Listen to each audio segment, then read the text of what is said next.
J'aime manger. J'aime bien manger. Manger des choses qui me font du bien et que mon corps valide. Car oui, mon intestin a la faculté de me dire, avec plus ou moins de violence, si mon choix était le bon. Je parie que vous aussi, vous aimez bien manger. Et peut-être même que vous faites de plus en plus attention aux aliments que vous consommez. Et vous avez raison. Quand je mange de la junk food, je ne suis pas étonnée d'être patraque après. Et quand je mange des bonnes choses, saines et qui me font plaisir, je me sens bien. C'est aussi simple que ça. Mais alors, comment se fait-il que nous accordions autant d'importance à la nourriture que nous mettons dans notre assiette et si peu à celle que nous mettons dans notre tête? Pourquoi sommes-nous capables de nous dire « je suis repu », d'avoir conscience de notre limite physique et à côté de se gaver en permanence d'informations, de saturer notre cerveau jusqu'à l'écœurement?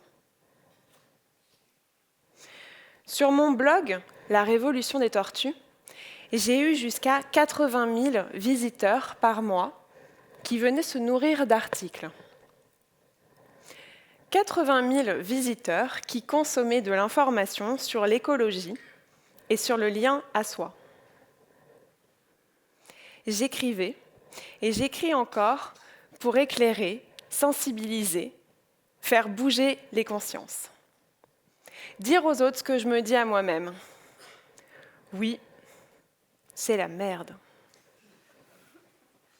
Mais on peut faire quelque chose pour le vivant. Le vivant en soi, autour de soi et entre nous.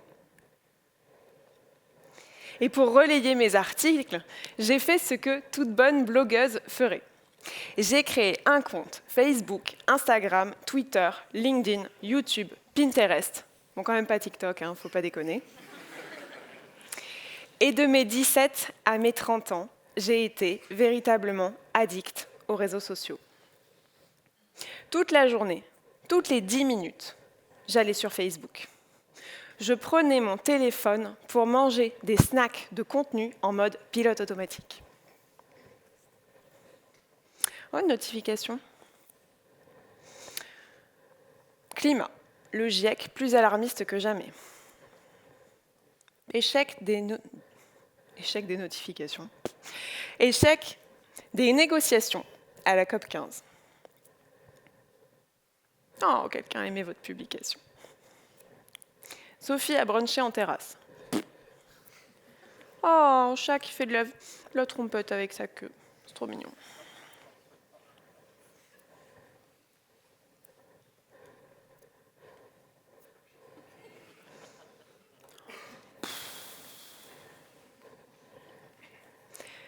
Comme beaucoup, je me suis empoisonnée avec cette information accessible en illimité, mélangée à de la pub, des fake news et des vidéos de chats. J'ai laissé Facebook vider ses poubelles dans mon cerveau.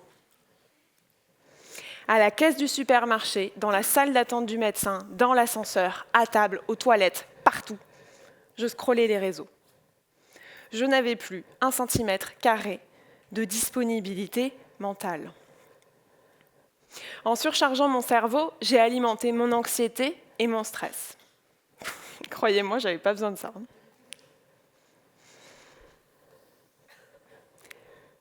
Toute la journée, je me gavais. Et je gavais les autres. J'ai réalisé que même bien intentionnée, je les gavais aussi. Mon métier, c'était de produire une nourriture intellectuelle constante. Partager, partager, partager. Gaver, gaver, gaver. Quand j'ai pris conscience de tout ça, j'ai commencé à ralentir. J'ai invité mes lecteurs à prendre plus le temps d'être dehors, en pleine nature, profiter d'être avec les autres, lâcher les écrans. Alors lâcher les écrans, mais continuez de me lire, hein. Peut-être que comme moi à l'époque, vous vous dites « Oui, mais c'est important de s'informer. » C'est vrai. Mais tout ce temps passé derrière un téléphone, un ordinateur ou une télévision peut rapidement conduire à nous désinformer, parce que quand la tête est pleine, elle ne parvient plus à trier. Je savais plus ce que je pensais. J'étais d'accord avec tout le monde, complètement ballottée par mon fil d'actualité. Et je ne parle même pas du temps passé derrière un écran, à soi-disant débrancher son cerveau, alors qu'on continue de le gaver d'informations, d'images et de sons à processer, qu'elles viennent de séries palpitantes ou d'émissions à la con.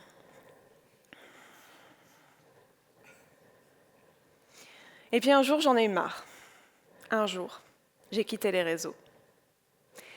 J'ai supprimé une page Facebook à 6000 fans, un compte Instagram à 12 000 abonnés, alors que j'étais blogueuse et en pleine promotion de mon livre. On m'a demandé si j'avais craqué mon slip. Moi qui ai grandi avec, qui ai créé un business avec, j'ai mis à la poubelle le travail de longue haleine que constitue la création et l'animation d'une communauté. J'ai pris le risque que ça ne marche pas, que ça ne marche plus, et qu'on m'oublie.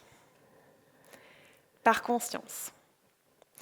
Conscience des effets délétères que ça a sur moi et sur les autres. Conscience de l'impact écologique négatif de ces réseaux. L'écologie, c'est l'étude des êtres vivants et de leur relation avec le milieu dans lequel ils vivent.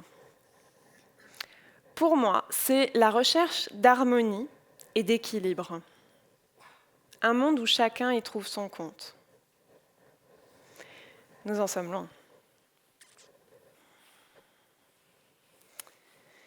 Quand je passais mon temps sur les réseaux, je me plaignais que ma créativité diminuait.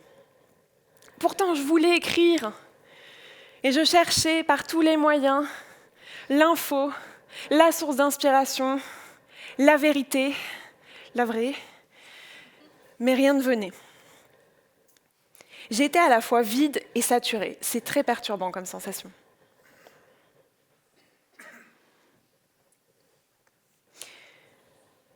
Tout cet espace, j'avais besoin d'espace, de faire le tri à l'intérieur.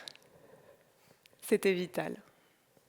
Parce que si je continuais, ce trop-plein d'informations allait de nouveau me conduire vers le précipice. En 2015, j'ai été diagnostiquée de la maladie de Crohn, une maladie auto-immune dévorant la partie terminale de mon intestin grêle. Et pour info, l'intestin, c'est lui qui digère, qui absorbe les nutriments. En fait, j'étais bouffée de l'intérieur, littéralement. Dès les premiers symptômes, avant même d'être diagnostiquée, j'ai su que mon corps m'envoyait un message. L'alerte d'un rythme de vie effréné qui ne laissait aucun espace libre. La maladie m'a mis la plus belle des claques, celle qui vous retourne le bide d'abord, qui vous fait pousser des ailes ensuite. Mon corps et mon esprit se rongeaient de l'intérieur et j'ai dit stop. J'ai quitté mon taf, j'ai quitté mon mec, j'ai quitté mes potes. Faire le vide à l'extérieur pour mieux se reconstruire à l'intérieur. Tendre vers le moins, mais mieux. Et puis plus tard, je me suis mise au vert. J'ai quitté Bordeaux et je suis partie vivre dans les Pyrénées. Comme ça. Juste en suivant cet élan en moi qui me disait « Vas-y, ça te fait rêver ». C'était complètement irrationnel, mais aujourd'hui, quand je me lève, et que je vois les montagnes depuis ma fenêtre, je sais que j'ai pris la bonne décision. Être au quotidien avec la nature, ça aide à ralentir. Et plus je ralentis, plus je réalise mon niveau d'empoisonnement. J'avais peur du vide. Peur de rater une info, un message, une invitation. Et vous? Ça vous fait peur, le vide ?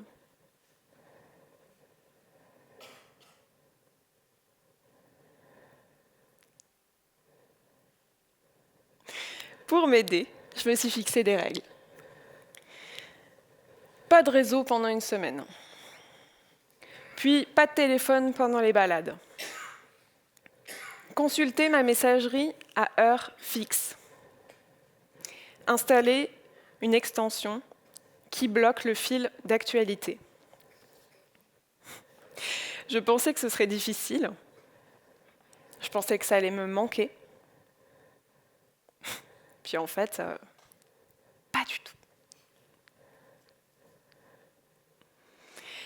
Je me suis remise à avoir des idées, de la clarté mentale et de l'intuition. Finalement, ce vide que je redoutais tant n'était pas absence de quelque chose. Ce vide devenait bénéfique, créateur. Et vous, c'est quoi qui vous vide la tête ? Ces moments de rien qui vous font du bien. Et puis j'ai libéré du temps pour courir. Alors, pas entre les rendez-vous, ça j'ai donné. Courir des trails. Oui, je suis ce genre de personne qui se lève à 4 heures du matin pour aller se faire 80 bornes en montagne. Et je suis contente de le faire en plus.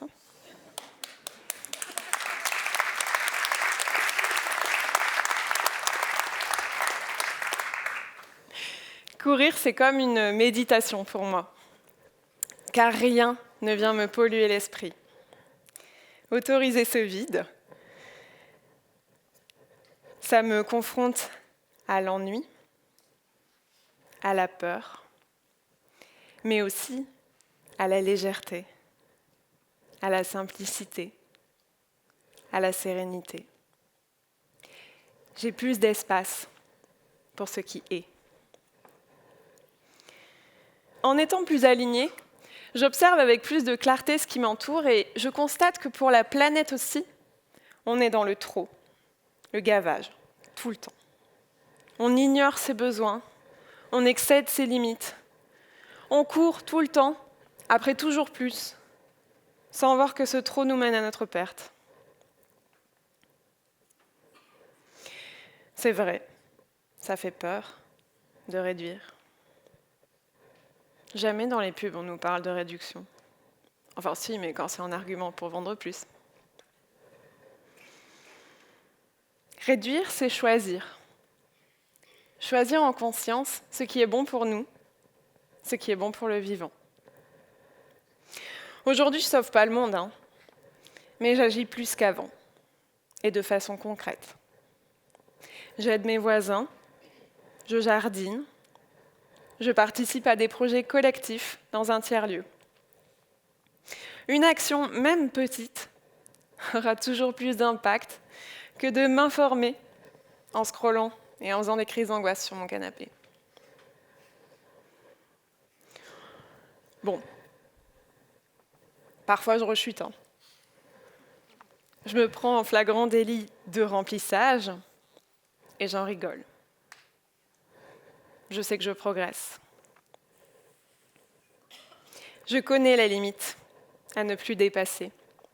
Je suis en conscience du vide et du plein.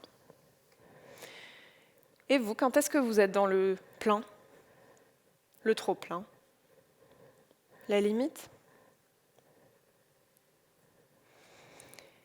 J'ai encore pris des décisions improbables récemment. J'ai fermé mon entreprise parce qu'elle participait à ce trop-plein mental et à cette sensation de solitude que je ne voulais plus vivre. J'ai pris un job dans un milieu dont je ne connais rien, sur un territoire où je suis la bordelaise de service. Et ce n'est pas un compliment venant d'eux. Je ne sais pas comment j'ai atterri là. Je ne sais pas où ça va me mener. Je ne sais pas ce qui arrive après.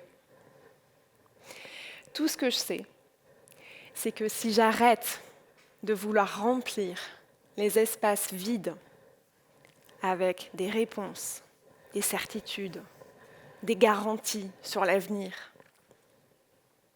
je vois que j'y suis bien, ici et maintenant. Le vide, c'est du plein en devenir. Finalement, faire du vide, c'est surtout faire de la place.